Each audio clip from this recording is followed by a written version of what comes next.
তো আজ বর্ডার গাভাস্কার ট্রফির ফিফথ টেস্টের প্রথম দিন এবং প্রথম দিন যেভাবে শুরু হয়েছে টিম ইন্ডিয়া কতটা ভালো পারফরমেন্স করেছে বা কতটা খারাপ,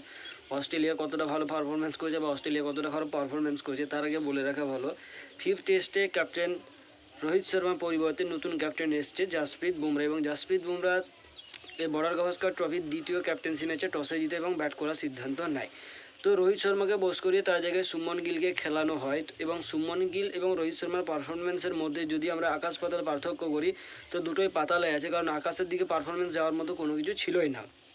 টিম ইন্ডিয়ার তরফ থেকে আরও এক বড় নাম Virat Kohli. Same outside of স্টাম্পে যে বিরাট কোহলির যে একটা মধুর সম্পর্ক হয়েছে বা অবৈধ সম্পর্ক হয়েছে ফিফথ স্টাম্প সিক্স স্টাম্পের সঙ্গে, এই সম্পর্কটা বিরাট কোহলির অবশ্যই বন্ধ করা উচিত, কারণ এতটা ভালো বা এতটা মধুর সম্পর্ক অন্য কারোর সাথে হওয়াটা উচিত না, এবং আমাদেরও এই সম্পর্কটা সহ্য হচ্ছে না বা আমরা মেনে নিতে পারছি না এরকম কোনো সম্পর্কের কথা। তো এর পরবর্তীতে আরেকটা কথা, স্যাম কন্টাসের সাথে যে একটা বিরাট কোহলির ইনসিডেন্ট হয়েছিল, সেই ইনসিডেন্টের পর স্যাম কন্টাস যেভাবে অস্ট্রেলিয়ান সমর্থকদের উস্কানি দেয় এবং তাদেরকে সেলিব্রেট করতে বলে, তার পরের ইনিংসে যেভাবে স্যাম কন্টাস আউট হয় এবং আজকে যেভাবে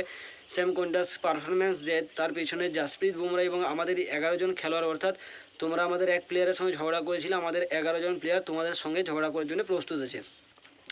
তো ফিফথ টেস্ট ম্যাচ যতটা রোমাঞ্চকর হওয়ার কথা ছিল প্রথম ইনিংসে ততটা রোমাঞ্চকর হয়নি, এবং আমাদের প্লেয়ারদের তরফ থেকে তো একদমই কোনো রোমাঞ্চকর পারফরমেন্স আসেওনি। তো আমাদের প্লেয়ারদের মধ্যে আজকে জয়সওয়াল, কেএল রাহুল, সুমন গিল, বিরাট কোহলি, ঋষভ পান্ত, রবীন্দ্র জাদেজা, এনকে রেড্ডি, প্রসিদ্ধ কৃষ্ণা, জসপ্রীত বুমরা, মোহাম্মদ সিরাজ, এই প্লেয়াররাই খেলেছে, এবং এই প্লেয়ারদের মধ্যে সর্বাধিক পারফরমেন্স এবং সবচেয়ে কম পারফরমেন্সের দিক থেকে কে এগিয়েছে সেটা আমরা অবশ্যই বলবো।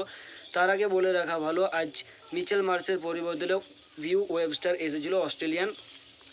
মিডিল অর্ডার বা অস্ট্রেলিয়ান যে অলরাউন্ডিং পারফরমেন্স আছে সেটা সামলাতে, কিন্তু ভিউ ওয়েবস্টার আজকে বল হাতে কোনো উইকেট পায়নি, যেরকম মিচেল মার্শ ব্যাট হাতে কোনো রান পায়নি ঠিক সেরকমই পারফরমেন্স দিয়েছে ভিউ ওয়েবস্টার। তো তার আগে বলে রাখা ভালো, টিম ইন্ডিয়া আজকের দিনে অর্থাৎ প্রথম ইনিংসে 185 রান করে, যেখানে সবচেয়ে কম রান করে এনকে রেড্ডি 0 এবং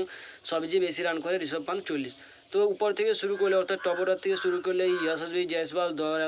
10 run, KL Rahul 4 run, Suman Gill 20, Virat Kohli 17, Rishabh Pant 40, Rabindra Jadeja 26, NK Reddy 0, প্রসিদ্ধ কৃষ্ণা 3, জসপ্রীত বুমরা বা ক্যাপ্টেন বুমরা 22 এবং মোহাম্মদ সিরাজ 3 রান করে নট আউট থাকে, এবং সেই একমাত্র সার্ভাইভার যে টিম ইন্ডিয়ার এগেনস্টে বেশিরভাগ ম্যাচে নট আউটেই রয়ে যায়। তো অপরদিকে অস্ট্রেলিয়ার তরফ থেকে Mitchell Starc 3, Pat Cummins 2, Scott Boland 4, Beau Webster 0, Sam Konstas 7 run করে, এবং উসমান খাওয়াজে 2 রানে আউট হয়, এবং আরও একজন রয়েছে যার নাম হচ্ছে নেথন লায়ন, সে 1 উইকেট নেয় অস্ট্রেলিয়ার তরফ থেকে। তো অস্ট্রেলিয়া এখনও পর্যন্ত ওই 9 রানেই হয়, যেখানে 1 উইকেট হারায়, এবং আজকে যদি স্যাম কন্টাসের আউট হয়ে যেত বা উসমান খাওয়াজে দুজনে আউট হয়ে যেত তো আরও একটা চাপ আমাদের কমে যেত, কারণ যেভাবে কালকের দিন আবার উস্কানিমূলক দিয়ে অস্ট্রেলিয়াকে যেভাবে আমাদেরকে উস্কাতে হবে, অস্ট্রেলিয়ার এগেনস্টে আমরা আর কী বলবো অ্যাকশন বা রিয়াকশান আমরা দেখতে চাই না, আমরা বর্ডার গাভাস্কার ট্রফি জিততে চাই, এবং আমাদের জন্য যে 1% চান্স রয়েছে সেই 1% চান্সটাকে কিন্তু আমি তো মনে করি আমাদের সমস্ত প্লেয়াররা যেন সেই 1% চান্সটাকেই ধরে নেয় আমাদের জন্য 100% চান্স, এবং WTCতে আমরা পৌঁছাতে পারি এরকম একটা ভাবনা নিয়ে খেলাটা উচিত। যাই হোক, প্রথম ইনিংস যেহেতু শেষ হয়ে গেছে সেখানে পারফরমেন্স যেরকমই হোক আমাদের বোলিং অ্যাটাকটা যেন ঠিকঠাক হয়, এবং আমাদের ফিল্ডিং যেন অ্যাটাকিং ফিল্ডিং সেট থাকে, ডিফেন্সিভ না। তো প্রথম থেকে অ্যাটাকিং ফিল্ডিং চালিয়ে যাওয়া ভালো, এবং শেষ পর্যন্ত যা হবে হবে, অস্ট্রেলিয়া যত করে করবে,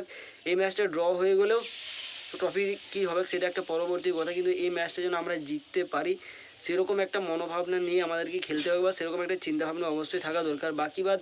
কালকে তো রয়েছে Travis head, Steven Smith, Marnus লাবুসেন, বাকি বাদ আছে, তারা তাদের মতো কাজ করবে। আমাদের বোলাররা যেন প্রথম ম্যাচে অর্থাৎ বর্ডার গাভাস্কার ট্রফির প্রথম ম্যাচে যেভাবে ক্যাপ্টেন বুমরা তার ক্যাপ্টেন্সি দেখিয়েছিল সেরকম যেন পঞ্চম ম্যাচে অর্থাৎ শেষ ম্যাচে সেরকমই ক্যাপ্টেন্সি আমরা দেখতে পাই, এই আশা নিয়ে কালকে খেলা দেখতে বসবো। বাকি বাদ যা হবার তা তো হয়ে গেছে, আজকে কালকের দিনে যা হবে সেটা আমাদের হাতে নেই, অর্থাৎ আমাদেরকে এখন একটা রাত অপেক্ষা করে থাকতে হবে পরবর্তী দিনের জন্য।